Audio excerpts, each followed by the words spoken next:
Hello. Today is January 8th, 2024.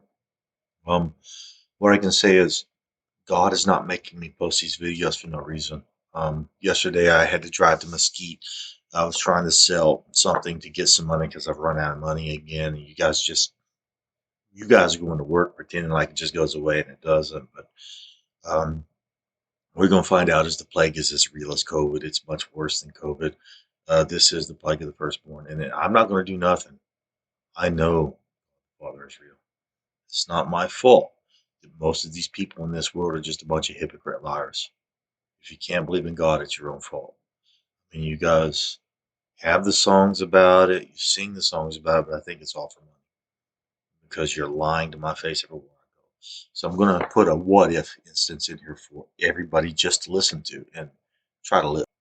What if your boss knew the truth to save your life, but instead of telling the truth, he just teases you about it? What if your boss just keeps teasing you and everybody, all your coworkers just keep teasing you over and over again, pretending like they're going to tell the truth, and then when you go to the meeting, you're waiting for the truth, and you go in there and you're waiting, everybody's just pretending like they don't know nothing about what's going on. How you doing? Hey, how you doing? We're doing all right. Just pretending, right? It's not funny. It's not funny at all. What you've done is a crime, and you don't care. You're just living your lives like nothing's going on. I'll see your face and then you disappear and then you go back to living your life thinking it's over because you've been doing that for years, many years, many years. Like I saw you at the 2017 graduation. You laughed. You thought it was funny. You could tell that, man, I was so messed up because of what the FBI did to me. But instead of telling the truth, you just looked at me like it's a big joke and you laughed. You thought it was funny. You thought it was, it's not funny. If they did it to you, I wouldn't be laughing. I would be like, I would say you can't do it. You guys don't seem to care. You say you're religious. Are you really religious, Brad? Are you really religious? Because if you are, you'd be saying you better stop. You better stop this insanity. He was a preacher's son. His father died. If he knew they were going to do this to him, and he wasn't saying you better stop.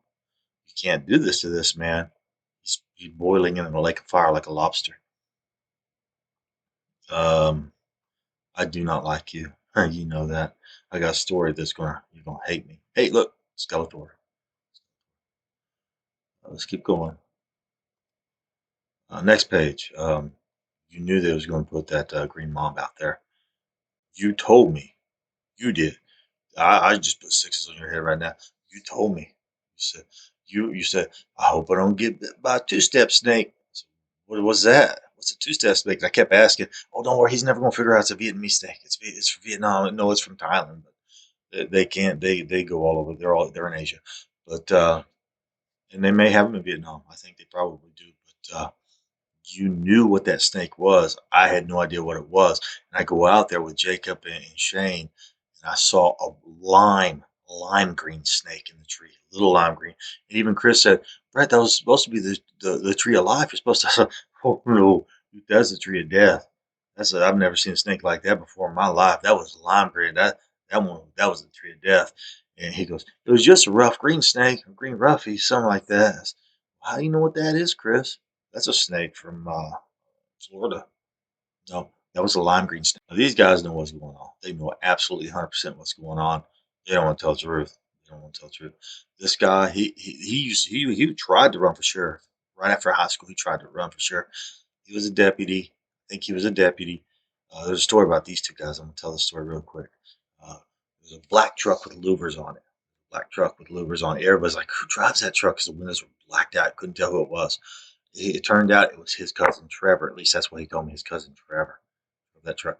The funny thing about that was, he said he found out who drove it. He said Trevor's my cousin. I didn't know the whole time.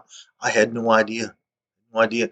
He only found out because he goes to that little store up there where everybody go get their tobacco. That guy would sell it to you, even if you were underage. He'd sell it to you. Um, it's that little store up around the drag. It's a little pot store now. It's a little pot store now. Anyway, he sees that black truck, and what he said was the window was either down or he started rolling the window down, and just to say hi to Greg, and he said it was Jeff Hunson in that truck. Yeah, They're sitting in that truck. So I didn't know you knew who drove this truck. They're all talking and stuff. Well, why do you got a blonde wig on? Oh no, and he took his wig off. Is something wrong? Are you gay, Jeff Hunt? Is that what we're trying to hide? Now this is the real backstory. These two guys, Frasers. This is a true story, very true story. Are you two trying to kill Beth Kimbrough and me? Are you? We're gonna find out because there's a hill right before you get to the Plainview School. You go and then boom, you're at that intersection where Plainview School is. Um, One day I'm driving through there and I'm going pretty fast down that road, but something told me to slow down before I came over the top of the hill. So I slowed down and I slowed down. I come over the top of the hill. And right as I come over the top of the hill, I was like, "Whoa, I'm glad I slowed down." Your truck was parked right on top of the hill in the blind spot, covering half the road. The other half of the road, I don't remember if there was a car coming by or not. All I know is I would have ran right into the back of that truck if I would have kept going because I wouldn't have time to do nothing. If there was a car coming, I would have to go off in the ditch. You guys didn't have any signs out to say men at work or anything. You had no warnings whatsoever. That's very dangerous. It was both you guys and John Buckles was with you. John Buckles. Now the crazy thing is, right after I started dating Beth Kimbrough, and this actually happened, I think, when I was dating Beth Kimbrough, and then I know it did. And then Charles Wright wanted to go ride with me that day, so I was riding with Charles White, and I wanted to go see Beth, and we talked about it, and she went, but something happened. Something made me turn around and go back to warn Beth because I was like, oh, this is where they had that truck over the other day, right? So I turned around to go back and warn Beth. And I stopped her as she was driving. And I said, hey, hey, hey, stop, stop, stop. And I said, be careful going over that hill. The other day I went over that hill and there was a truck there they were shredding trees. And it was the Fraser brothers. They were shredding trees. She goes, what? I said, yeah, and there's no warnings or anything. If you go over that hill and you're going too fast, you'll run right in the back of the truck. It'll kill you. You won't survive that. You can't. So she said that actually they were actually there that day. They were there that day. No warnings, nothing. And I think she said another car came right there where she would have hit that car and she would have swerved. But she slowed down just in time. And Charles White was going, no, no, don't, no, no. He didn't want me to warn her. Charles White knew it was going to happen. Why are you guys trying to kill people? Why won't you just tell the truth? Look, I told that man. I told him. I told him what was going on down in Austin. He didn't care.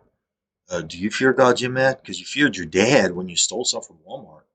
Now, I don't know if it's true, but I heard when your dad come to get you out of Walmart in high school, you were like, just leave me in here. Keep me away from him. Keep him away from me. I'm safer in here. Think about that because God knows everything. He knows you know the truth. He knows all of you know the truth, and nobody's telling the truth. And I'm having to suffer because you will not speak up. I'm going to try to keep this video as short as I can. These are the church people. Now, Joanne Lang, are you going to be cast in the lake of fire? Because if you know the truth and you're not going to speak up and save my life, you and your cousin Daryl Howard, is it Daryl or Darren? Daryl Howard, you're going to be cast in the lake of fire too. It's in the scripture. Jesus warned you. He said, many will say, Lord, Lord, have we not prophesied in your name? Have we not cast out demons? Have we not done good? It doesn't matter what good works you do. If you don't follow the Ten Commandments, you're going to go to hell. That's in the Bible. He says, follow my commandments. Joanne, I know you know that, and I'm sorry, but I'm tired of being punished. Somebody needs to start talking. I want my life. You guys have no right to lie to me. Do you really think I'm going to go down here and work in Walmart or clean toilets? And, well, it looks like somebody held a baby over the toilet and then pooped all over the seat. Get Brett to go back there. It's his job. No, that's not my job. Your job is not to lie to somebody until he's dead in a ditch. You're not supposed to lie to somebody anyway, especially when you know the truth. This is the Truman Show. Is supposed to be a movie, not real life. You don't torture somebody like this. I hate you. You can't love a person who's going to lie to your face. I don't want to marry somebody who's going to lie to me for the rest of my life. I don't want to work for somebody who's going to lie to me for the rest of my life. I don't want to live in a house with people who's going to lie to me for the rest of my life. I don't want to look at people who's going to lie to me for the rest of my life. Jody Cornelius, you told me years ago, you said, if you see me come up in this little red car and I'm going to be doing like this and you see the devil chase me, they're really going to cut my head off, Brett. And then about last spring, I'm driving down Meridian Lane and I'm turning down Snipe Road. There's a little sign there or a little thing up for this ranch that people have saying Jesus is Lord. I don't know if you guys believe it or not. We'll find out. Joe Cornelison was in a little red car. He was going, why? Like I was supposed to go and save him, right? And here comes a big old red dually over the hill of the devil truck, right? And I look in my mirror and Joey's door is wide open like he ran off in the field. God told me to keep going. And I did. I kept going. They didn't cut your head off. They should have. Should have. And then a few nights later, I go into Ardmore. Town's dead, like nobody's in town, like the plague came and everybody's dead, right? And then there's a little highway patrol sitting in a field with his lights on, door open, nobody around. I mean, the game's over, guys. Last part of this is to humiliate you, and the reason you're going to get humiliated, Melissa, is because first of all, I saved you from humiliation in high school, and you were just sitting there inside that Dollar General in 2019 when you could have done something then. It's already 2024 now, 2024, and you're just off living life like there's no tomorrow. Remember in 10th grade when you came up in band and you were going to taunt me with your brother? Are you afraid of my brother now? And you showed me a picture of your brother standing there with his big old muscle, had his shirt off. I was like, don't go show that to anybody else, Melissa. Don't show that to anybody. I was like, you're not supposed to be walking around with your brother with a picture of your brother with his shirt off. They're going to say bad things about you. Remember when you said elves are real and you gave me that little elf car, little sticker of an elf race car? Remember that, Morgan? This last one is for this guy right here, Stephen Ross. There we go. Come on. There it goes. Stephen Ross. Now, I don't know if this is true. All I know is that he came to my house in McKinney, Texas, where I lived there, and he said his boss told him that he had to tell me this. So Stephen Ross comes to me and he says, I was told I have to tell, my boss told me I have to tell you this. I designed a road. I thought it'd be cool to design. I just designed it. I thought, that'd be cool. I'll design it like this. And he goes, well, I don't think anybody's going to get hurt. I don't think anybody's going to get hurt. I think this is the way the road should be done. But he knew because his boss warned him somebody could get hurt. I heard somebody died on that road just after it was designed and built. His boss is the one who should have stopped him, but Stephen said, no, I want the road. Now, Steve confessed this to me. Stephen confessed this to me. I don't know if it's real or not. I don't know if he did it or not because I never saw where the accident really happened. Like Gary Bolt, maybe he really got hit on a head-on collision. Maybe he didn't. I don't know if Gary Bolt died or not. I didn't go to the funeral. I know Dale Earnhardt was alive. I saw him get out of his race car, February 18, 2001. Um, I know all my neighbors seem to be upset, but I also know that somebody showed me that they're listening to us with their cell phones. As we're driving around, everybody's listening to everything I'm saying. Nobody wants to do nothing. We're gonna get you for something. This is illegal. This is illegal. You're not allowed to torture somebody, but you don't care. What you're gonna do is get ready for the playoffs and the Super Bowl. You don't care. So when God gives this plague, I'm not gonna cry one tear. What you've done is you said it is okay for engineers to murder and rape people as long as we don't like these people. It is okay for cops to let them do this and turn a blind eye to these engineers who are making 100,000, 250,000 a year to go and rape innocent people. We don't care as long as it doesn't happen to our children, but then it will happen to children. What happens is, very important, what happens is, it happened with Hitler. He took this territory. You can't take that territory. You better stop. So he signs a little deal. Next thing you know, he takes over that territory too. Then he takes over another territory. That's how he almost destroyed the whole world. World War II. That's what you're allowing to happen here because you won't stand up. You just keep saying, "Let's see what's going to happen tomorrow." So that's about it for this video. Have a good day. See you, Steven. You need to be in jail, murderer, murderers. And when you guys used to have the angel fists on your little flute cases, say, "Hey, Brett, look." Held it up for me. Look at. I don't think you guys are gonna go to heaven either.